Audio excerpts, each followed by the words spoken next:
Aujourd'hui, je suis avec Benjamin Fontaine. Benjamin, c'est un courtier immobilier dans notre agence chez Via Capital Expertise. Oui. Benjamin est courtier depuis 1 an.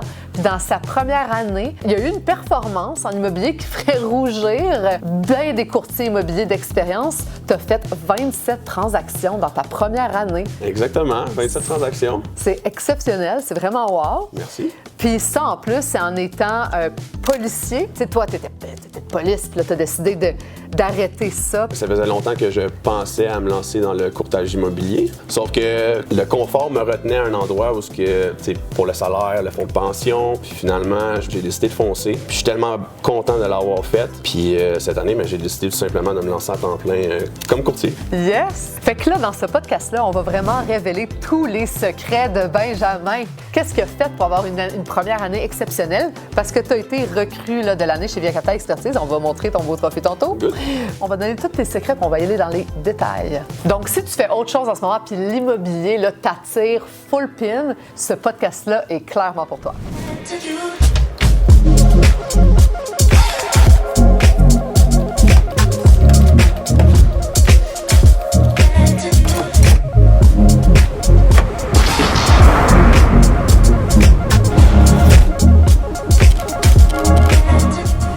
On va commencer par les débuts, par le commencement. Là.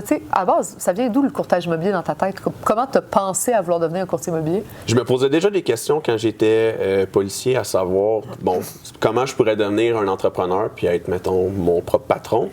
Puis je me souviens, ma première transaction immobilière, ça s'est fait en 2018. C'était un courtier, dans le fond, qui m'a aidé à vendre ma propriété. Okay. Puis juste le processus, comment ça s'est fait, la présentation des offres, la négociation, ça m'a sonné une petite cloche. Puis par la suite, j'ai investi moi-même en immobilier sans être courtier. Puis vraiment, j'ai comme développé un intérêt quand même assez important pour l'immobilier. Puis ça s'est fait tout simplement naturellement. Toi, ta voix, c'était genre le courtage. Si j'aime l'immobilier, le courtage, je m'en vais là-dedans. Exactement. Okay. Puis le courtage aussi, qu'est-ce que j'aime? Bon, on se cachera pas, il y a un aspect qui est la vente. Ouais. Il y a un autre aspect aussi qui est la négociation. Ouais. C'est deux choses que... on t'a tout le temps dit que tu serais bon. Ben oui, quand je veux quelque chose, je m'arrange pour l'avoir. Fait que non, sincèrement, ça s'est fait tout simplement tout seul. Là. OK. Oui. Puis tu sais, là, tu as du monde tantôt, tu as une blonde, tu as une famille, tu as des amis. T'sais, est-ce que tu as du monde autour de toi qui sont là-dedans dans le courtage immobilier ou le monde, il pensait quoi de tout ça? Là? Zéro. Les gens... En fait, je me rappelle en avoir parlé à quelques amis à un moment donné dans un barbecue en été, puis t'es comme, pourquoi tu vas faire ça? On te voit pas là. Puis pourtant, moi, ça m'appelait vraiment beaucoup. Fait que non, j'ai vraiment personne dans mon entourage qui... Pas, là? Non, pas en tout. Ouais. Okay. Puis il y a aussi beaucoup de personnes qui... m'ont découragé, ont voulu me décourager tout simplement parce que je pense que c'était plus leurs propres insécurités que les miennes. Mais tu sais, ils disaient, Benjamin, tu vas perdre un fonds de pension, un salaire qui est fixe, puis dans le fond, de la stabilité et du confort. Sauf qu'au fur et à mesure des années, je me suis rendu compte que c'est certainement pas en restant dans ma zone de confort que j'allais devenir la meilleure version de moi-même. Ouais. Fait que j'ai décidé de faire le saut. Là. OK. Dans la police, justement, tu as un fonds de pension naturellement avec un salaire qui est garanti. Donc, tu as juste à faire tes années de service, bien les faire, puis après ça, tu sais... Tu as une retraite assurée. À 25 ans, ils ont quand même des très belles conditions. Là, après 25 ans, tu peux prendre ton fonds de pension, qui est quand même un excellent fonds de pension. Mais malgré tout, je me dis, 25 ans à faire quelque chose qui n'est pas ta passion, ouais. Je préfère me concentrer à travailler sur mes objectifs, mes buts, mes rêves, que de prendre ces 25 ans-là à attendre un fonds de pension. Mais c'était un risque à prendre financier. Oui. Mais tu le savais en dedans de toi-même que tu pouvais y arriver. Oui, puis pour vrai, ça l'a extrêmement payé, ce choix-là, dans tous les sens du terme. Fait que 2024, là. Ouais. Un nouveau dans le courtage immobilier. Ouais. Par où tu as commencé? Genre, qu'est-ce que tu as fait? Raconte un peu tes débuts, là, puis comment tu as struggle un petit peu là-dedans. Parce qu'écoute, n'importe quel courtier qui sort de l'école, qui rentre sur le marché, là, t'es comme, oh my God, qu'est-ce que je fais? Ça prend la couenne dure en bon français. C'est vraiment difficile. Sauf qu'avant même de devenir courtier, ce qui est important, je pense, c'est de parler à tout le monde. De dire à tout le monde que tu vas devenir courtier. Ouais. Puis de commencer à même spotter les occasions des gens qui t'ont dit peut-être qu'ils voudraient vendre, etc. La première des choses. La deuxième des choses, c'est... Ça paraît simple à dire, mais c'est de travailler fort. Du temps libre, on n'est pas censé en avoir beaucoup quand on commence. On devrait le prendre pour de travailler dans le fond nos buts. J'ai fait énormément de porte-à-porte, j'ai fait énormément de prospection téléphonique. Mais je te dirais que ce qui m'a apporté le plus de clients jusqu'à présent, c'est le porte-à-porte. Okay. C'est vraiment comme ça que j'ai réussi. Tu sais, mettons, tu dis j'ai fait beaucoup de porte-à-porte. Ouais. C'est quoi pour toi beaucoup de porte-à-porte? Pour les gens qui nous écoutent, là, tu sais, faut en faire combien? Qu'est-ce qu'il faut faire concrètement pour faire 27 ventes sa première année? T'allais les chercher où ces ventes-là? Honnêtement, parce que quand j'étais policier, j'avais pas la même horaire, la même structure qu'en ce moment. Fait que j'ai de la difficulté à dire combien d'heures ou de journées que j'ai fait du porte-à-porte. J'en ai fait beaucoup. Par contre, si quelqu'un veut se lancer en immobilier puis réussir dès la première année et qui consacre seulement son temps à ça, moi, mon horaire, la façon qu'elle est bâtie jusqu'à présent, c'est que ma prospection téléphonique, je la fais de 9h à midi, du lundi au jeudi. Okay.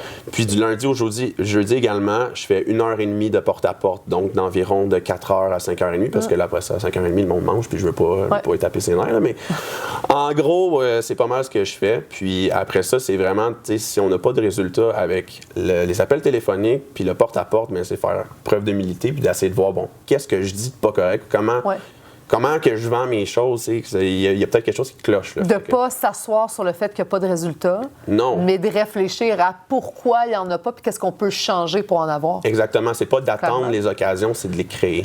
Ah, j'aime ça. Oui, vraiment. Ouais. Puis là, tu sais, quand tu fais de la sollicitation, mettons, les gens, ils veulent des trucs concrets là, qui marchent, qui donnent des résultats maintenant. Ouais. Tu sais, qu'est-ce qui fait en sorte que tu closes des gens qui vendent par eux-mêmes, mettons? Bien, la première des choses, c'est de te montrer extrêmement sympathique et de ne pas avoir l'air d'une menace. Ça a l'air nono, mais c'est vraiment de ne pas être en confrontation. Exactement. Puis vraiment de comprendre, d'écouter qu'est-ce que le client a à dire. Mais généralement, pour les personnes qui vendent par eux-mêmes, moi, j'aime beaucoup montrer des statistiques. Ouais. On le sait, il y a environ entre 90 à 92% du volume transactionnel, achat-vente, même plus, qui passe par Centris dans les mains d'un courtier. Depuis les 10 dernières années au Québec. Ça n'a jamais changé. Puis, c'est toi qui m'as donné ce truc-là en plus, mais quand je rencontre des personnes qui vendent par eux-mêmes, c'est vraiment important. Je sors les comparables vendus dans les 30 derniers jours sur les sites qu'on connaît bien à vendre par nous-mêmes. Et après ça, je fais la même chose avec Centris. Puis, hors de tout doute, tout le temps, c'est énorme là, la différence. Un print screen, genre tu le vois, le bingo, c'est dans ta face. Mais là, généralement, en plus, quand je sors cette feuille de papier-là, souvent, il n'y a rien qui a été trouvé. Il n'y a rien qui a été vendu dans les 30 derniers jours. C'est facile. Fait qu'avec la visibilité, les gens ont bien meilleure chance d'aller chercher un bien meilleur prix. C'est ça. Fait que là, dans le fond, toi, ce que tu me dis, c'est que tu n'hésites pas à leur mettre un peu dans la face, on va dire ça de même poliment. Oui. Les résultats d'avant avec un courtier versus pas de courtier. Exact. Puis, as-tu un exemple concret à nous donner? Je pense qu'il y a quelque chose qui s'est passé dans une de tes transactions. Bien, j'ai eu un énorme coup de circuit, sincèrement, il y a une semaine et demie. Dans le fait, justement, c'est quelqu'un que j'ai fait du porte-à-porte. Soit dit en passant, quand il faut faire preuve de résilience, c'en est un exemple, puis je suis vraiment content de l'avoir fait. Cette personne-là, j'avais fait de la prospection au mois de juillet. J'avais été cogné à sa porte. Puis, la personne me dit « Benjamin, j'aimerais ça peut-être m'acheter une intergénération dans le Nord avec mon fils, mais je suis pas prête à vendre. Rappelle-moi. » Je l'ai rappelé 1 mois, 2 mois, 3 mois. Puis à un moment donné, j'ai juste arrêté. Puis il y a littéralement 3 semaines, j'ai pris mon calepin de prospection. Je dis, ça fait longtemps que je l'ai appelé. Je vais juste appeler. Puis là, j'y ai fait mon speech.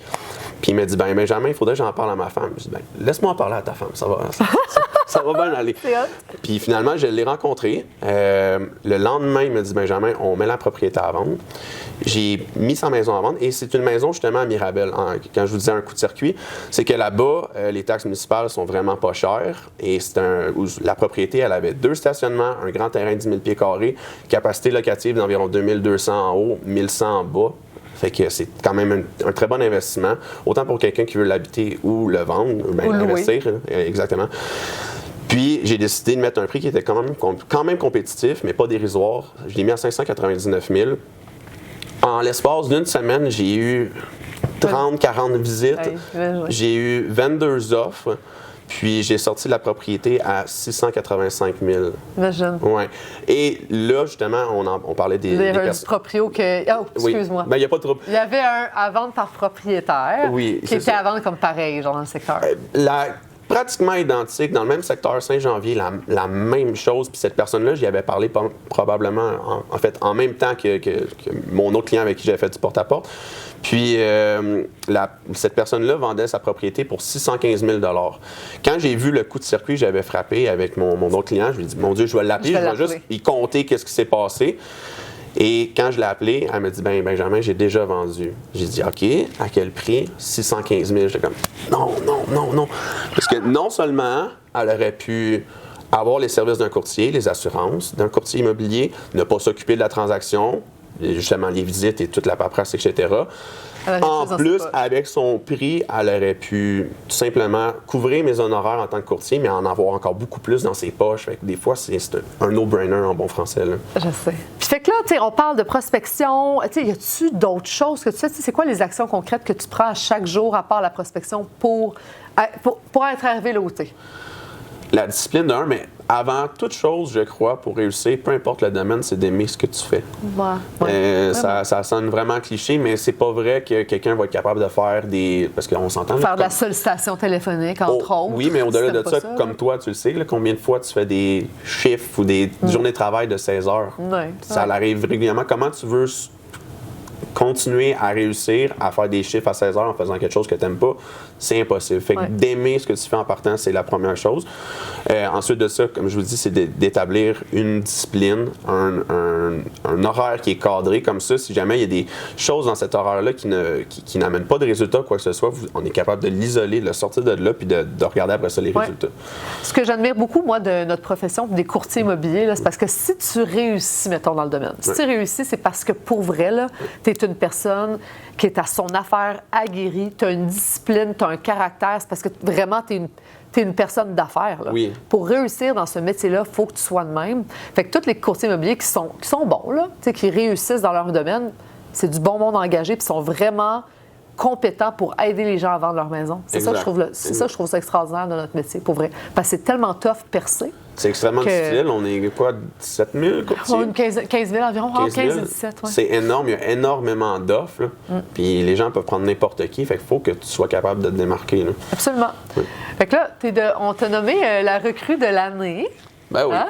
Je suis chanceux, là, tabarouette. Non, mais il mérite en tabarouette. Pour vrai, je suis vraiment content. Merci énormément. Là. OK, je vais prendre les merci, mais c'est 100% mérité que le travail vienne de toi. Je sais. Je regarde Benjamin, ce qu'il a fait comme performance, puis je me repasse à moi dans ma première année. Tu sais, moi, dans ma première année, je te l'ai dit avant qu'on tourne, j'avais fait 25 ventes. Là.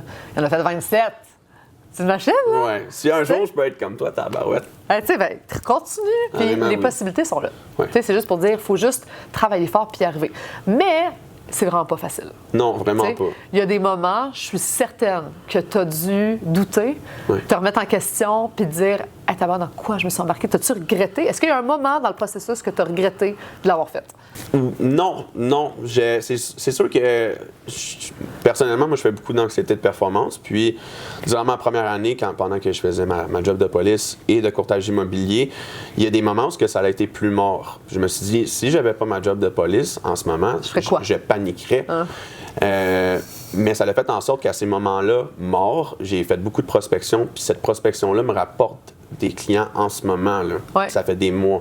Fait que c'est vraiment de prendre ces moments-là puis de foncer. Mais oui, j'ai eu des moments où j'avais peur de me retrouver pas de paye, pas assez d'argent, être pris dans les obligations de paiement. Puis finalement, non, ça a super bien été. OK.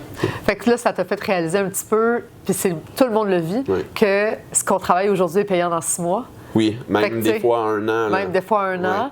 Fait que, tu sais, même quand ce qui est tough dans notre job, c'est que même quand t'es dans le jus, ça roule, puis que t'as pas le temps, mettons, que tu te dis que t'as pas le temps de faire la prospection, ou moi, je fais la prospection d'une façon différente, faut le faire. Parce que si tu arrêtes aujourd'hui, c'est dans 6 mois que tu vas manger tes bas. Exactement. Exactement. C'est un processus continu. Puis quand il y a des temps morts, je vois pas pourquoi qu'on arrêterait de travailler. Tu as du temps mort, il faut que tu travailles, il faut que tu trouves la job. Ben oui, mais pas tout le monde qui pense de même, on va dire. C'est le pire défaut, puis c'est ce qui fait en sorte que les entrepreneurs qui sont sur leur compte ne réussissent pas. Ouais. De prendre ça un petit peu pour acquis, de s'asseoir sur ses lauriers, puis de ne pas porter action quand il faut qu'ils le fassent. Puis de ne pas saisir les actions qu'il faut prendre, puis au moment qu'il faut les prendre. Tant pis pour eux, moi, c'est moi qui vais appeler, puis c'est moi qui vont prendre. Fait que, tu sais, c'était quoi tes peurs quand tu as commencé? C'est quoi, Ça a coûté quoi tes plus gros défis? Bien, le plus gros défi, ça a été de me lancer, d'aller de l'avant, puis de sortir de ma zone de confort, de passer à l'action, puis d'écouter ma petite voix, puis de foncer. Ça, c'était la première chose. Mais vraiment, comme je l'ai dit, ça prend la coin dure au début quand on commence, parce que on peut être des mois sans faire une première transaction. Fait que vraiment, c'est le plus gros défi, ça a été de sortir de l'inconfort, c'est tout. Là. Ça t'a pris combien de temps, toi, faire ta première vente? Ça n'a vraiment pas été long. Ah, merde! J'avais que tu dirais 4 mois. Non, ça a pris, je pense... en fait, non, c'est pas vrai.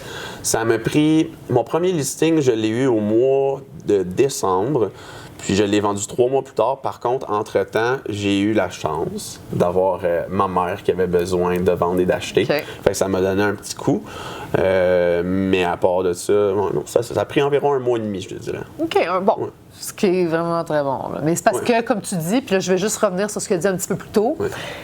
Avant même que tu aies ta licence, tu commençais à en parler dans ton cercle d'entourage. Tu n'as pas attendu d'avoir ta licence pour porter des actions pour aller te chercher une clientèle. Non. Tu as parlé d'avance à tout le monde pour leur dire que tu vas devenir courtier immobilier. Oui. Puis les gens, fait qu'aussitôt que tu as eu ta licence, tu as pu faire des actes de courtage. Exactement. Hey, moi, je rencontre plein de monde là, qui font leur cours de courtier, puis qui attendent d'avoir leur permis avant de penser prendre leurs photos, faire leur carte d'affaires. Fait que là, ils perdent tout 1 mois, 2 mois à faire leur photo professionnelle, monter leur page Facebook, faire leur carte d'affaires. Toutes des choses que tu aurais pu faire avant. Oui, la proactivité. Moi, ça, je comprends pas. Oui, non, moi non plus. T'sais? Mais je pense que c'est un trait de personnalité qu'un courtier doit avoir, ou n'importe quel entrepreneur. Je pense que c'est la proactivité. Ouais. C'est toujours. Pourquoi tu as choisi, puis là, on va en parler, là. Pourquoi tu as choisi Via Capital Expertise? D'un, je t'ai vu passer. Oui, j'en souviens. Je t'ai vu passer dans les TikTok et les Facebook, mais au-delà de ça, je suis pas vraiment très, comment dire, pierre précieuse, glamour, marcher, faire des défilés de mode. Là. Ouais. Je trouve que Via Capital, on s'entend que le courtage, il y a une partie qui c'est du marketing, puis c'est à quel genre de marketing que tu veux t'associer. Via Capital, pour moi, c'est plus comment je pourrais dire, c'est d'avoir une conversation avec ton voisin, c'est un service qui est chaleureux, c'est un service qui est humain, puis ça s'éloigne de cet aspect glamour. Le bling-bling, requin, je suis là pour prendre ton argent. Ah non, moi, je veux dire, je suis courtier, je suis pas astronaute, je suis pas cardiologue, je trouvais que ça se portait bien à ma personnalité, puis par le fait même, je trouve que tu transpires très bien ce genre d'image-là, fait que je me suis dit, pourquoi pas. OK. Ouais. C'était un bon choix. Ben oui! Qu'est-ce qui t'a aidé chez Via Capital Expertise? Quels outils ont été utiles pour toi? Ça a été quoi c'est quoi qui a fait la différence pour toi? Bien, déjà, de sentir qu'on est extrêmement soutenu. Moi, j'ai travaillé ailleurs avant, puis c'était pas le même genre de soutien. Je me rappelle d'avoir rencontré, puis je t'avais dit, Martine, je veux level up. Ouais. Je veux être sur la coche comme vous. Puis tu m'as dit, parfait, Benjamin, on est là pour toi. Fait que, premièrement, il y a toutes les activités de formation que vous faites de façon assez régulière, mais je pense qu'au-delà de ça, vous tenez vraiment à ce que vos courtiers soient bien et performent. Parce que naturellement, c'est bon pour la business pour vous, mais en même temps, vous voulez que le monde soit bien. Puis ça s'est vraiment fait sentir. Tu sais, moi, à chaque fois que j'ai des questions, que je vous appelle pas en panique, là, mais un peu stressé, je vous appelle. Toute affaire. Là. Mais c'est ça, je veux le bon pour mes clients, puis c'est ça, des fois, je vous appelle, je sais, mais je vous appelle le dimanche soir ou peu importe quand, vous êtes toujours là, vous me répondez en moins de 15 minutes, puis ça, je pense que c'est pas tout le monde qui font ça, fait que je suis vraiment content pour vrai. Cool. Oui. C'est important pour nous. Alors, pour finir là-dessus, là, tu sais, cette année, ta 2e année en tant que courtier immobilier, c'est quoi tes objectifs? Comment tu comptes les atteindre? T'es rendu où là? Déjà, ça s'enligne très bien. Je me suis fixé comme objectif 38 transactions. OK. Mais je crois fermement que je vais outrepasser ça haut la main. Fait que là, en ce moment, pour 2025, tu en as combien de transactions devant toi de réaliser? Réalisé, j'en ai 7. Puis là, en ce moment, j'ai 6 listings qui vont sortir. Il y en a 5 qui ont déjà des promesses d'achat. OK. Fait qu'il y en a un qui n'a pas encore de promesse d'achat. Fait que tu peux dépasser ton 37, 38 que tu me disais, là. Oh, oui. Tu peux me dire ça, 50? Ouais. Je pense que plus... Combien? 50? Ça serait fou, hein? Ça serait vraiment fou. Mais honnêtement, plus les semaines passent, plus le temps avance, je me dis, je vais peut-être recalibrer l'objectif et être un petit peu plus ambitieux. Au pire, je les atteins pas, mais je vais avoir vraiment travaillé fort pour me rendre le plus loin que je peux. OK. Parfait. Déjà là, ta première année, tu as eu une année extraordinaire. Oui. Tu es bien parti pour avoir une autre année extraordinaire encore meilleure, puis peut-être encore meilleure que ce que tu penses, mais qu'est-ce que tu vas faire pour les atteindre? Bien, honnêtement, c'est juste de consacrer mon temps à 100% à ça. Ouais. La grosse différence, c'est que là, maintenant, je suis en congé sans solde. Tu es en congé sans solde de la police. Fait que là, tu es 100% courtage immobilier. Exactement. Après juste 1 an. Oui, exactement. Yes. Parce que, honnêtement, faire ça à temps partiel, oui, je l'ai fait. On peut réussir, mais là, en ce moment, j'ai tout le temps devant moi. La première année, j'ai fait 27 transactions avec un autre travail. Là, en ce moment, j'ai tout le temps. Fait que, comment je vais y arriver? Aussi simple, c'est l'horaire plus de temps à mettre. C'est l'horaire que je t'ai dit tantôt. C'est un horaire qui est très strict où que le matin, je fais ma prospection. Le soir, porte-à-porte, je me garde des journées de visite. J'ai une journée de congé cédulé qui est le vendredi. Puis sinon, ben, les fins de semaine, j'y garde pour justement faire du porte-à-porte. Fait que, honnêtement, c'est le temps et travailler fort. Puis, admettons, niveau personnel. Ah oui. T'as une blonde, toi, Benjamin. Oui, j'en ai une. Bon, comment qu'elle trouve ça? Es-tu contente de ton move? Ben, je trouve ça le fun parce qu'elle m'a vu dans les moments où je doutais de moi puis j'étais pas sûr d'y aller. Elle m'encourageait à y aller. Puis là, je performe super bien. Sauf que là, c'est le temps. C'est vraiment le temps qui commence à me manquer.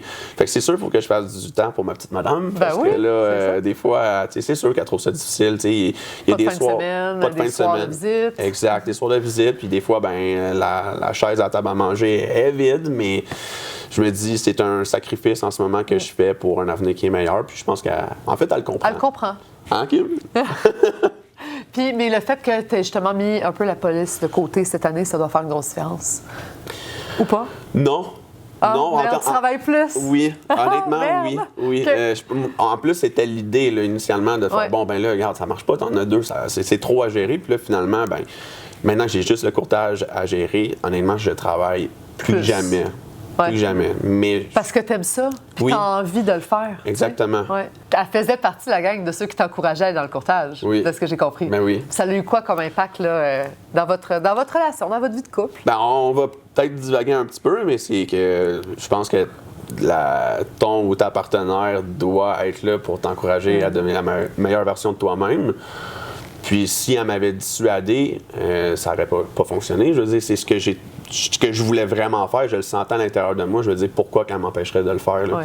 Sans t'empêcher, peut-être qu'elle aurait pu vivre l'insécurité des autres. Là. Du fait que tu laisses ton fonds de pension, ton salaire fixe pour te lancer dans quelque chose qui est incertain. Oui, exactement. Mais non. Elle t'a encouragé. Qu'elle l'a vu. Sans aucun doute, elle m'a vraiment répété plusieurs fois Go Benjamin, Go Benjamin. Puis pour vrai, je suis vraiment reconnaissant qu'elle l'ait faite puis qu'elle comprenne un peu en ce moment mon affaire. Ouais. Cool. Fait que s'il y a certaines personnes qui nous écoutent que, tu sais, vous avez un job temps plein un peu comme Benjamin quand il était policier, puis que vous vous demandez, crime, j'hésite, immobilier, ça m'intéresse. Tu sais, si vous hésitez à vous lancer, premièrement, vous pouvez rentrer en contact soit avec moi, avec Benjamin. Je suis sûre que ça va lui faire plaisir de répondre à vos questions. Puis, lancez-vous. Écoutez-vous, puis arrêtez d'écouter les autres. Vous le savez en dedans de vous-même si c'est une job qui est faite pour vous. Puis au pire, faire un cours de courtier immobilier, l'essayer en gardant ton emploi on the side. Tu vas le découvrir assez vite si c'est fait pour toi ou pas. Oui, on peut commencer en temps partiel. Puis après ça, généralement, si je prends mon exemple à moi, quand j'ai vu les résultats puis le plaisir que j'avais à faire ce travail-là, ça n'a même pas été une question. Fait que pour les gens qui veulent se lancer, je crois que la vie est beaucoup trop courte pour ne pas essayer d'atteindre son plein potentiel. Puis le pire qui va arriver, c'est que vous l'aurez essayé puis ça n'aura pas marché. Hein? Mais vous l'aurez essayé. Oui, exactement. Moi, je pense que si tu le sens, puis si tu sens en nous écoutant que tu as un petit peu la même fibre entrepreneuriale pour l'immobilier puis tu es discipliné comme nous autres, c'est pour toi. Si vous avez aimé le podcast, vous pouvez commenter, bien entendu, vos questions. On va vous répondre, ça va nous faire plaisir. Likez et partagez-le à toutes les gens que vous connaissez.